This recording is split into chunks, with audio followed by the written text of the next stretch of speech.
Hey, left, right, out. Back again. Got a few things I want to talk about. We got the PCE number this morning. What is it? Today's June 30th. Is that 4.7? That's what the Fed uses. That's like their core inflationary indication. It was down below expectations by I think 0.2%. I mean, but the market's still reacting fairly negatively. Or it was when I last checked. And I don't really care what the market does. It seems to be at this point, even though I'm shorting it, and I'm taking a little profit, go back in. I don't know what these people are doing. Anyway, the more telling thing is what's going on in the bond market. The bond market keeps having these swings, and a lot of it's anticipatory, and rightfully so, of the Fed going back to QE eventually. And a lot of people are anticipating at the end of the year. I don't really have a call on that because they could do this on a dime like they did during COVID. It could be overnight. You don't know what event's going to transpire that could possibly have them actually have they won't have an emergency meeting when it's meaningful for pricing pressures upward, but they will have an emergency meeting when it comes to when it comes to the other side of the coin, keeping up with demand, I guess. So anyway, I'm going to confess something that my call of 1.25% to 1.5% interest rates, I'm going to call it like a half and a half loss because usually monetary policy has 1 to 2 quarters a lag.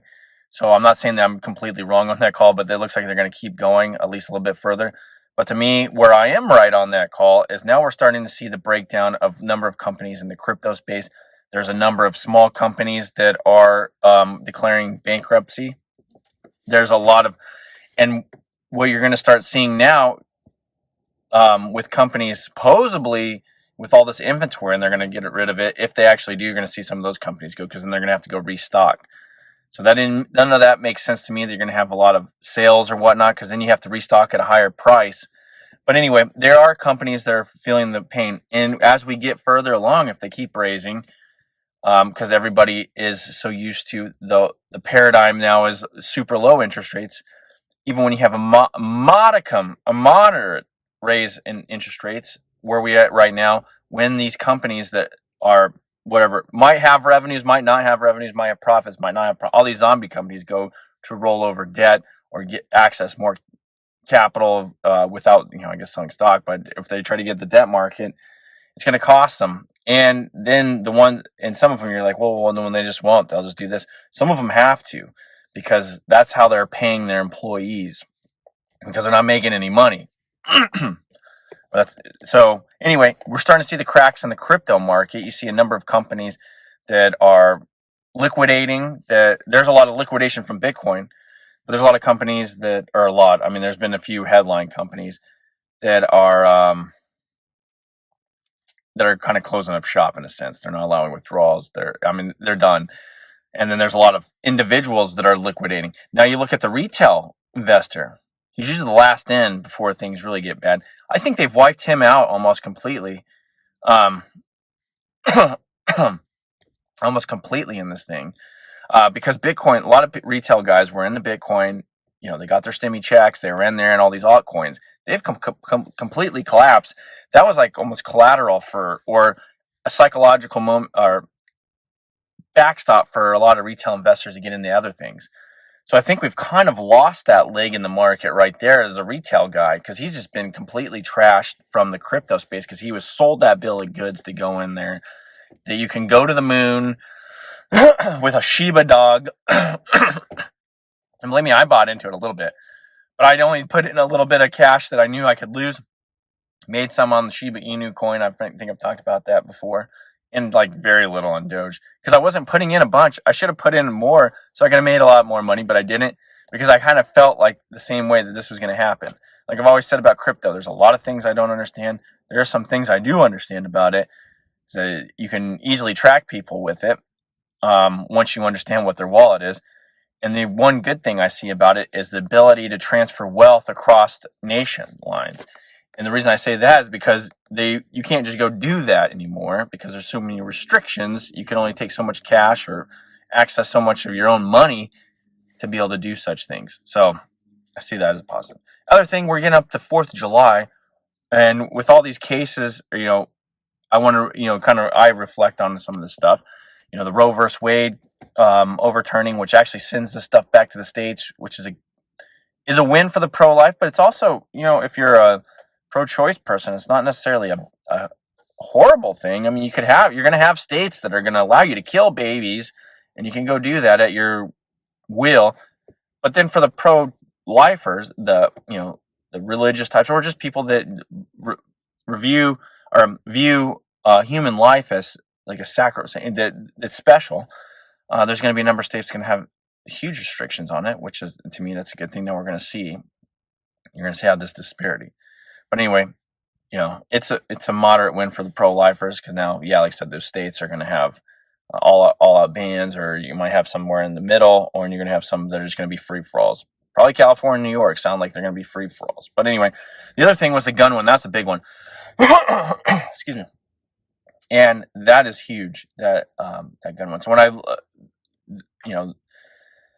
I look at those rulings and I look at the 4th of July, the Independence Day, and where this country has actually gone, there's a shred of hope that, because you look at, well, am I freer? Here's what I would do. Look, am I freer today than I was 5-10 years ago?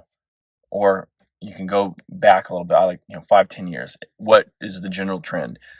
When we come to the court side of things, especially on gun rights and whatnot, which are probably the number one right, because it gives you the right to self-defense. It also gives you a little bit of say, a little bit of power in the dynamic when it comes to you and the state. There are some good things that are going on there.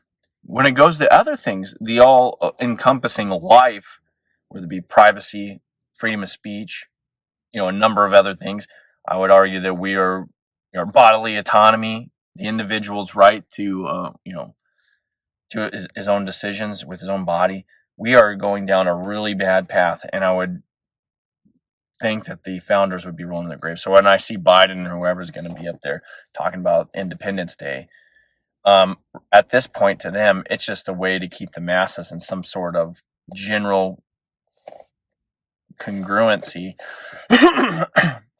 excuse me, in order to further along their agenda. It has nothing to do with real independence or liberty. It's just they don't believe in that. So anything they say is probably going to be just, the biggest hypocritical blasphemy that you've ever heard. So I look at Independence Day as more like an American Memorial Day at this point. I have the last few number of years. It's like this was a country based on freedom. It had people sacrifice for that freedom. We live by certain principles. And the thing is that people have cast away those principles, so we can't even agree to disagree. We can't even have discussions anymore on anything, and we've gone so far off the deep end, especially on one side, where there is no real logical consistency in opinions. And that side is intent on crashing us into oblivion, and apparently, excuse me. Another thing, I'm going to leave that aside and maybe talk another time about that. But I want to bring up, because it popped in my head. They have some numbers on this Russian oil ban, and you can actually see who's actually still importing Russia. Well, lo and behold, it's the EU. Besides China's like the top, and then India's coming up. But India's still way below, like Germany, Italy, a lot of these EU countries. I think EU still bulk of the imports of Russian oil and gas. Excuse me. So much for those sanctions. I know we're 100% off. So we take the brunt of all the hits when it comes to these Russian sanctions, and other people are just going around it. And all the while just empowering Russia. Supposedly that's the big enemy, but it seems like everything that the government does to us, or has the exact opposite effect. It's supposed to hurt Russia, it hurts us. We're supposed to crash Russia. Crashes us. Anyway. ban Russian gold. Well, what does that do? It just has him hold it. He's already trying to link gold to the ruble. Crashes currency, the currency goes up. Our currency, we keep printing. That's the other thing. So that's the last thing, and then I'm going to end this one. The Federal Reserve balance sheet, which I've been paying attention to. If you recall, we're supposed to start QE this month. We're on June 30th. Granted, I'll see the numbers tomorrow as well. But for the first 3 weeks of this month, we have actually had increases in the balance sheet by a number of billions of dollars. We have not rolled off any securities. I've said it before. They did a little bit of MBS before, but when you actually start going in, which I don't have a whole lot of time to, but I looked at some of that. You still got 5.7 whatever trillion dollars of treasuries. You still have a balance sheet at 8.9 trillion. I don't know what Powell thinks he's doing to fight inflation. I mean, I guess he's hoping for a lot of supply destruction, or not supply destruction, a lot of demand destruction that will outpace the supply destruction so that the CPI numbers and this PCE numbers will start going down, which sad to say, if you keep printing money and keep expanding the balance sheet, you'll have a counter measure there. I mean, you're racing with these destructive numbers instead of doing what you said, the QT, decreasing the balance sheet and getting to some sort of monetary sanity, which will overall help the economy in the long run. Of course, we will have a recession. I think we're already in recession. We'll see what the Atlanta Fed comes out with their number and what happens at Q2. There's a lot of different things just anecdotally walking around. You can see that things aren't bad. People are not spending money all over the place anymore. Not that they're not spending the same amount of money, if not more. Consumer credit's still expanding, but they're spending it on fewer goods, more essentials. So you're not seeing them out willing. I see some willy-nilly spending, but you see a lot of people adjusting their purchases to more essential goods and services. Anyway, I'll talk to you later. Peace out.